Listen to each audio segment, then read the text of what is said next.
It's time to get your news on. We are VK1WIA.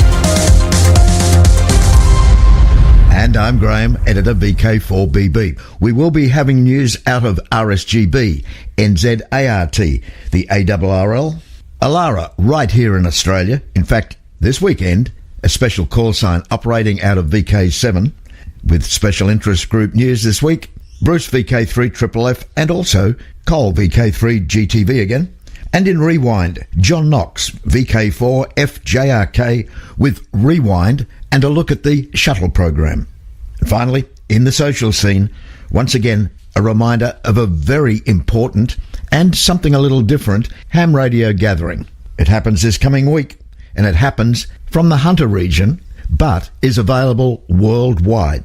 So buckle up, we have that plus much, much more in this edition of news from the Wireless Institute of Australia. We are VK1WIA. Now, international news with VK2LAW Jason. Hello. Leading this week's international news from Region 1, UBA, Royal Belgian Amateur Radio Union, has been advised by their regulator the amateur radio service in Belgium now has access to the frequency range 40.660 to 40.690 megahertz on a secondary basis for holders of a Class A operating certificate, i.e. the HAREC licence.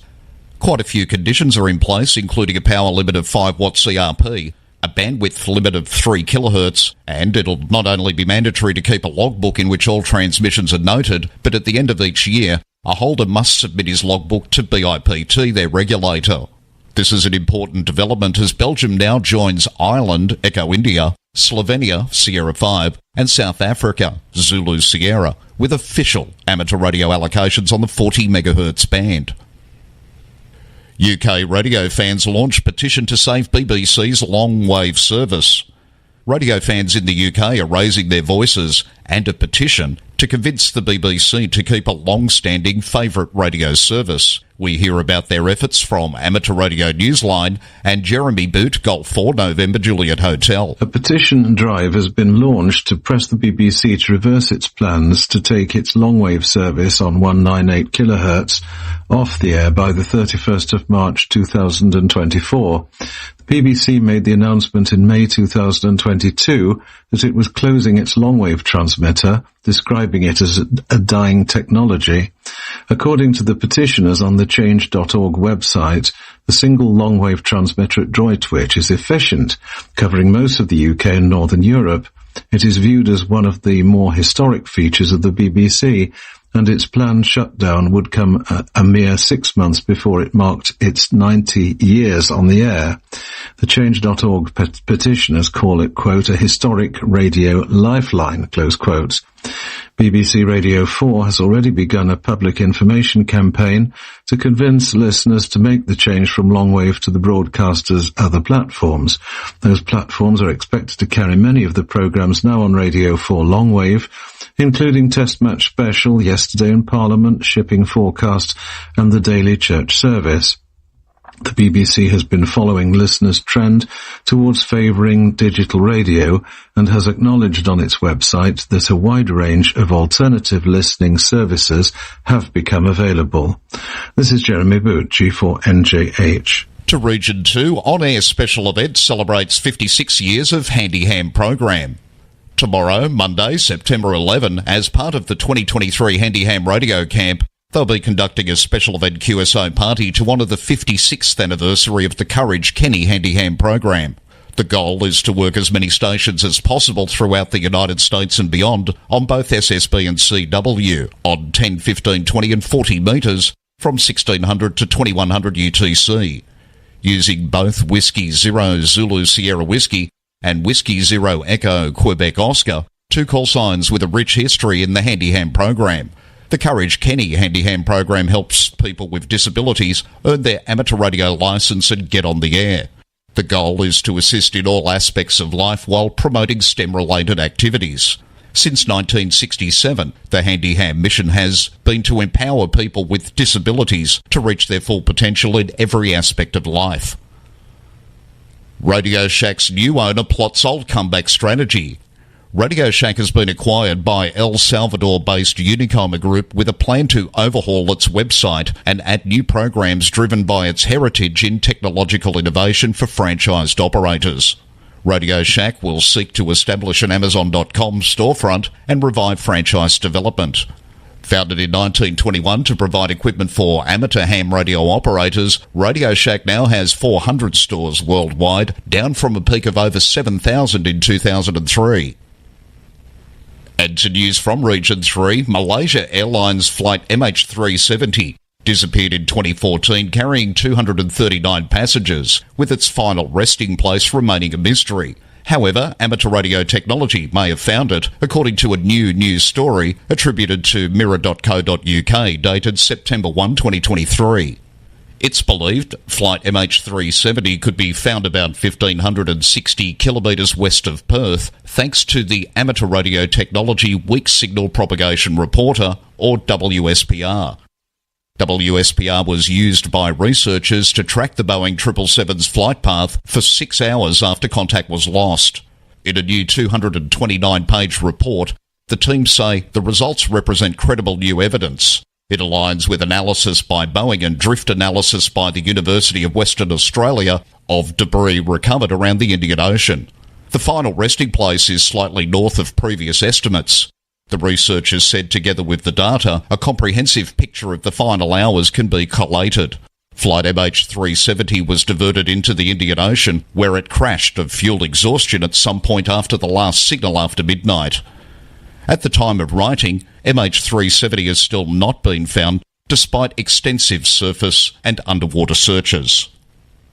For VK1 WIA National News, in Sydney, I'm Jason, VK2LAW. From here, there and everywhere, you've tuned to the Wireless Institute of Australia's National News Service. We are VK1 WIA. Now, operational news with Felix, VK4 FUQ. Hello there. Quite a lot of increased activity has been heard through the week from the UK. Air Ambulance Week 2023 has been taking place and it ends today, Sunday the 10th of September. Lots of amateur radio stations have been on the air to help raise awareness of the life-saving work that is carried out by the UK's ambulance charities. Then starting yesterday, the popular Churches and Chapels on the Air event, also known as CHOTA, has been taking place. Now contest-wise. Alara Contest, August 26-27. This is a reminder that if you participate in this contest, you need to submit your logs, and logs need to be received by the contest manager by the 30th of September 2023. Email alaracontest@wia.org.au.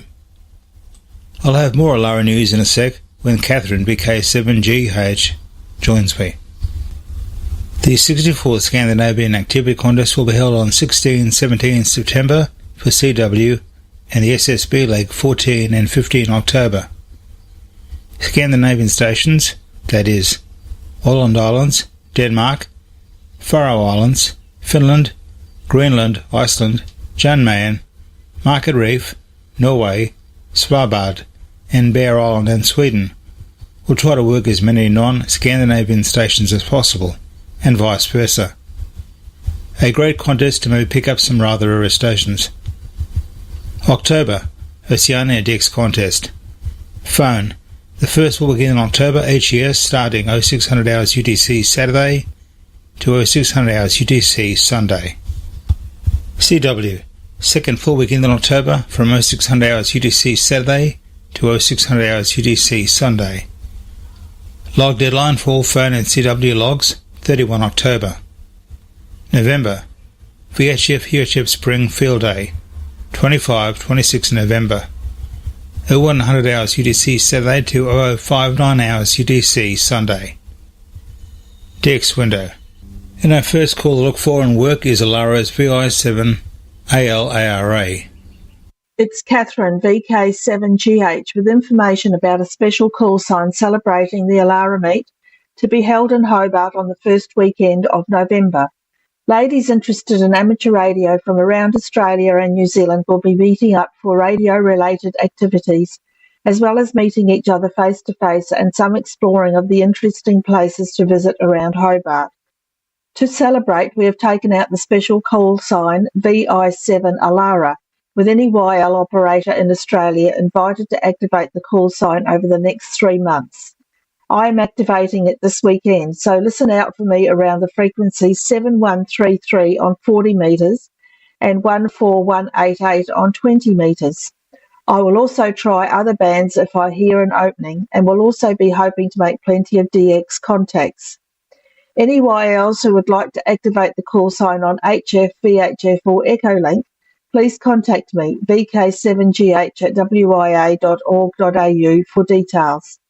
I also take this opportunity to remind all to submit their logs by the end of September for the Alara contest held recently. Submitting your log, no matter how small, is greatly encouraged and is a big help to the contest manager. Back to you, Felix. Thanks, Catherine. Now it's from our southern island Tasmania across to an island with an iota number of AF005.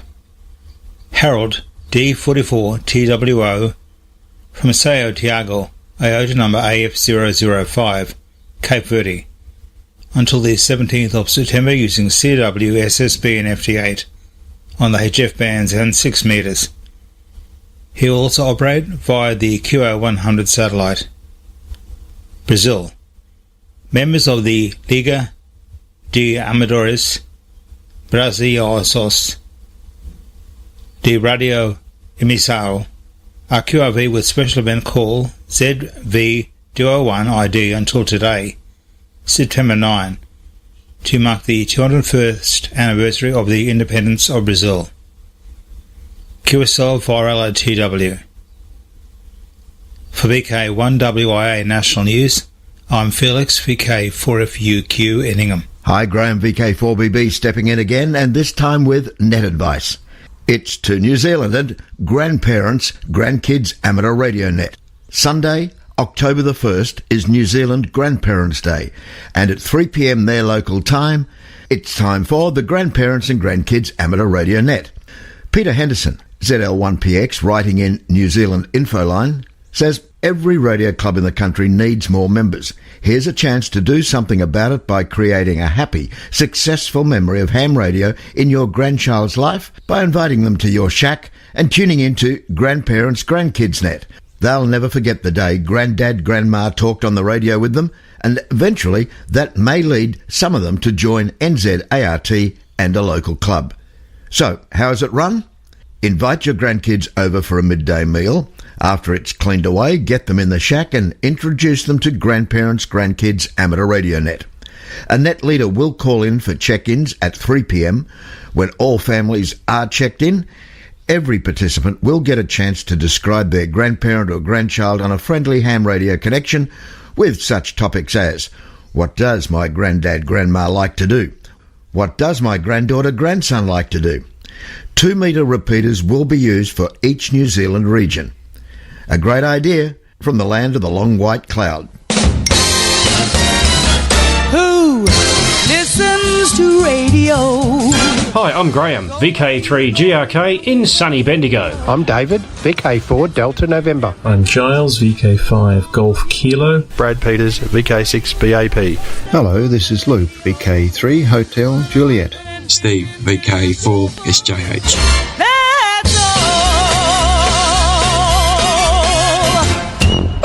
Rewind. July marked the 12th anniversary of the last space shuttle mission. Ham astronauts operated amateur radio in space on a number of shuttle missions, providing many with their first opportunity to contact an astronaut actually in space. An opportunity still actively pursued today through amateur radio on the International Space Station. Over 3 decades, the 5 NASA space shuttles were launched on 135 flights to orbit. The shuttles collectively travelled more than 537 million miles and spent more than 3.5 years in orbit. 355 people flew aboard the shuttles, including Sally Ride, the first American woman to fly in space. Her first mission was aboard the Challenger in 1983. Missions averaged about 10 days, with the shortest 2 days 6 hours and the longest 17 days 15 hours. Mission objectives included building the International Space Station, carrying large satellites to space, and maintaining equipment like the Hubble Space Telescope. 10 missions remain classified with little or no information publicly available. Ultimately, the fatalities on Challenger in 1986 and Columbia in 2003 helped to bring about an end of the shuttle program. The investigation into the loss of Columbia concluded that safety improvements would be far too costly. The program was shut down after construction of the International Space Station. My time is up. For Rewind, I'm John Knox, VK4FJRK. From here, there and everywhere, you've tuned to the Wireless Institute of Australia's National News Service.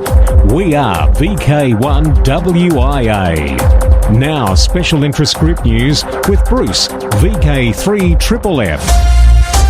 And a very good day to you. Worldwide Special Interest Group News, Summits on the Air, Worldwide Flora Fauna Program, Parks on the Air, and other adventure groups. In New Zealand, hams will be activating summits and remembering a devoted SOTA friend and colleague as we hear from Jim Meechan, ZL2BHF, on Amateur Radio Newsline. The sudden death of Andrew White, ZL3CC, in March of 2018 was a difficult loss for many of the amateur radio friends who had come to know the Christchurch operator through Summits on the Air and his SOTA activation blog. New Zealand hams are especially grateful that Andrew played a big role in establishing SOTA on the South Island. On May 1st, 2016, the day the South Island officially became active in the SOTA program, Andrew wrote happily on his blog and thanked many friends on the team who helped make it happen.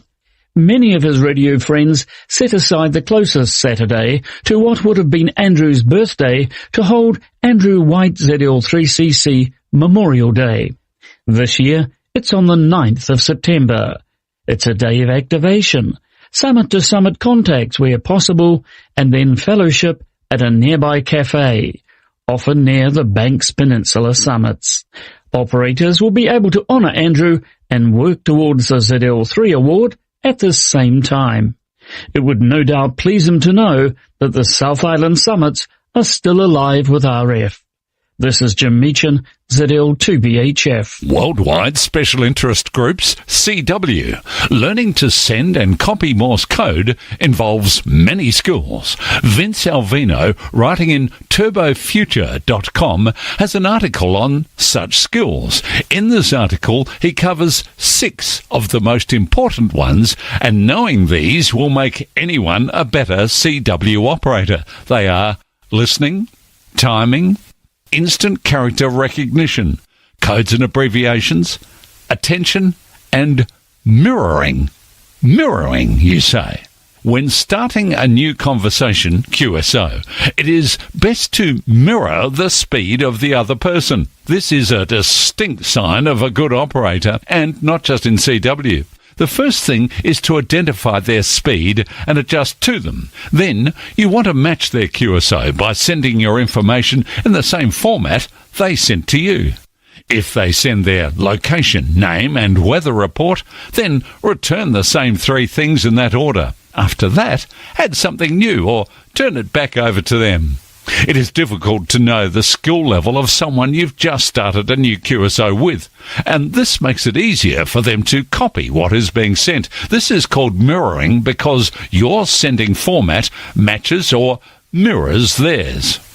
September is Canadian Straight Key Month. The Straight Key Century Club's yearly on-air event promotes the club's many Canadian members. This year, VC3K is the special call sign that has been granted in Canada for this event, which is referred to as Canadian Straight Key Month. VC3K runs September 1st through to September 30th and is a perfect time to introduce or reacquaint amateurs to the fun of hand-keyed Morse code sent with straight keys, bugs and side swipers. SKCC members and non-members alike are welcome to hunt the Canadian-based VC3K stations. Non-members are encouraged but not required to use straight keys for their VC3K contacts. Worldwide special interest groups, Final Frontier. NASA officials have sounded an alarm about the agency's Deep Space Network, a collection of antennas here in Australia and in California and in Spain, used to maintain contact with missions scattered across the solar system. Everything from NASA's Artemis missions to the Moon to the Voyager probes in interstellar space rely on the Deep Space Network to receive commands and transmit data back to Earth. There are currently around 40 missions that rely on the DSN's antennas to stay in communication with controllers and scientists back here on Earth. Another 40-plus missions will join the roster over the next decade or so, and many of the 40 missions currently using time on the network will likely still be operating over that time. Sandra Kaufman, Deputy Director of NASA's Astrophysics Division, said, "We have reached a really critical point on the DSN's ageing infrastructure." Cole, VK3 GTV, joins us now with some IOTA news. On October 4th, 2023, a band of 10 experienced Radio D expeditioners will be QRV from Swains Island in the South Pacific, OC200. Particularly those in VK4, Swains Island is nothing to do with your off-coastline Swains Reef. This much sought-after QSO on Swains is ranked number 27 on the Club-Long Most Wanted DXCC list. DX Hall of Famer and W8S teammate Adrian Shaperica, KO8SCA, explains their entire operation in detail, including the team's unique relationship with the island owners, the Jennings family, who are providing a significant amount of logistical support for the trip. Before you get on the air and make your contact, learn more about Swains and the effort being made to bring you this rare DXCC, IOTA and POTA contact via the YouTube link that you'll find in the text edition of this broadcast. Thanks, Cole. And in other IOTA news, IOTA Limited has, from the 1st of September 2023, established a de-expedition fund to help reduce the costs of expeditions to the rarer and less accessible IOTA groups. Administered by the IOTA board, it will consider making grants to operations from IOTA references confirmed by less than 25% of IOTA members based on the last 10-year listing in IOTA's Most Wanted list.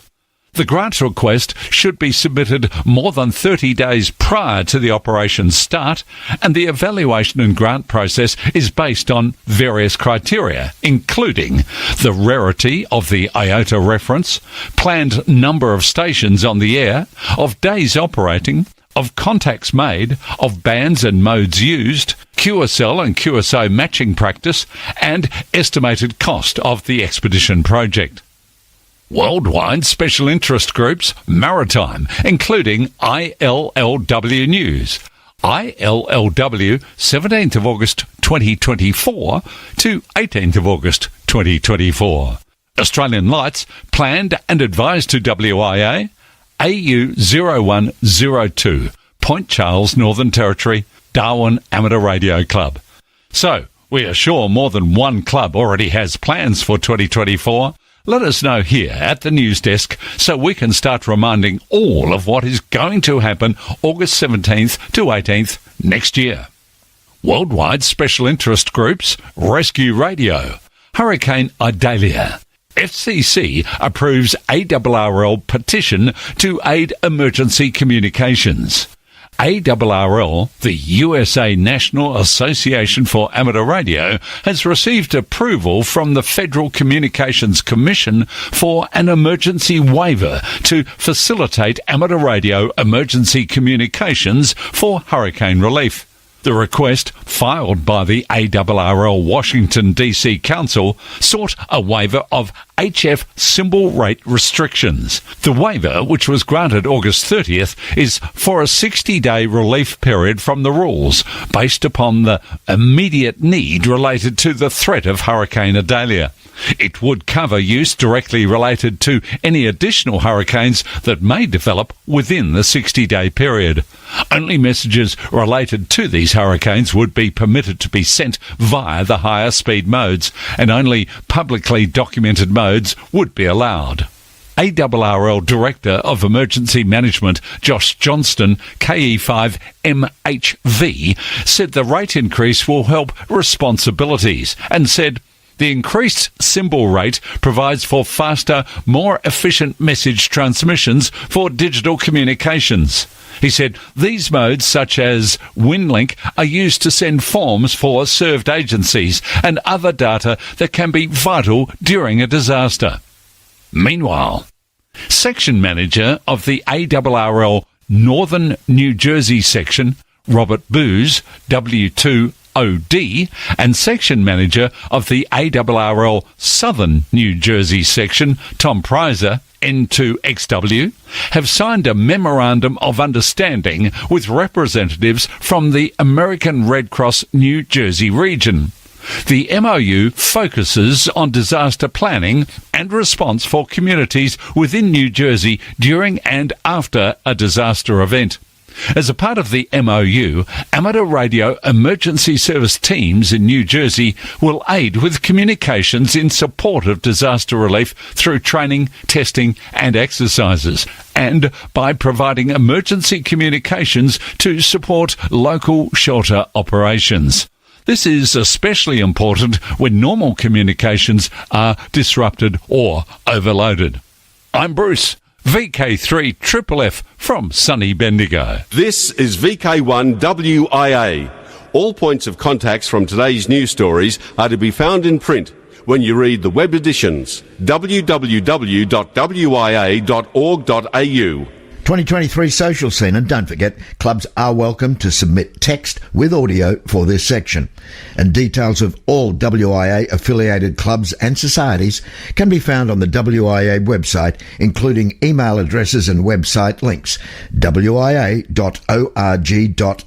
and it's on this Thursday, September 14. The Hunter Radio Group meeting at Newcastle TAFE at the School of Electronic Trades at Tyers Hill will be an extra special event. And you don't have to be there to take part, as Amateur Radio New South Wales is providing a Zoom link. Details will be in the text edition of this news. What's so special, you might ask? Jonathan Taylor, K1RFD, the developer of Echolink, will be the featured speaker all the way from Connecticut, USA, between 6 p.m. and 9 p.m. Eastern Australian Standard Time, which means he's making a major effort as his time is 15 hours behind ours.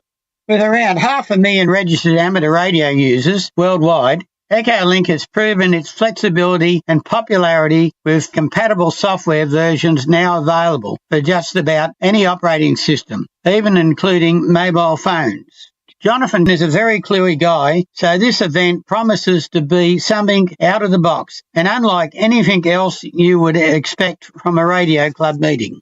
Join us at the club or join the Zoom link between 6 and 9 p.m. next Thursday.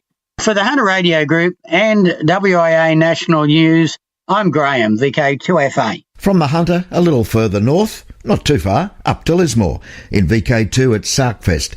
Happens 8 a.m. September the 23rd. Happening in Hobart for the whole of Australia, a Lara meet, November 4 and 5. VK3, the Rosebud Radio Fest at the Eastbourne Primary School, happens Sunday, November 12.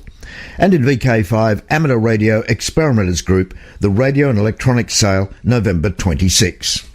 And one to put in the diary, 2024, it's the WIA AGM. Happens in Bundaberg in VK4, May 4 and 5. Now, as we leave you this week, WIA News rebroadcasters often give shortwave listeners a welcome to the broadcasters. They commence callbacks straight after the local news. Local news follows the national news in all states, and it would be great if those SWLs would email reception reports and location to callbacks at wia.org.au. Again, callbacks at wia.org.au. And of course, the same goes for those streaming it on either Bevan's ATV versions or off the WIA website. So now, till next we meet, I am Graham, I'm VK4BB, and I'm here to remind you to walk softly. This has been the Wireless Institute of Australia with the weekly news service. This broadcast is in text, audio and video and is accessed on wia.org.au.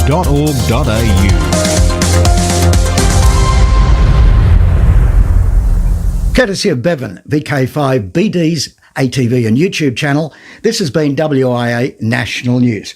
We're back now, live and local, and your voice, your callbacks. And don't forget, tick like.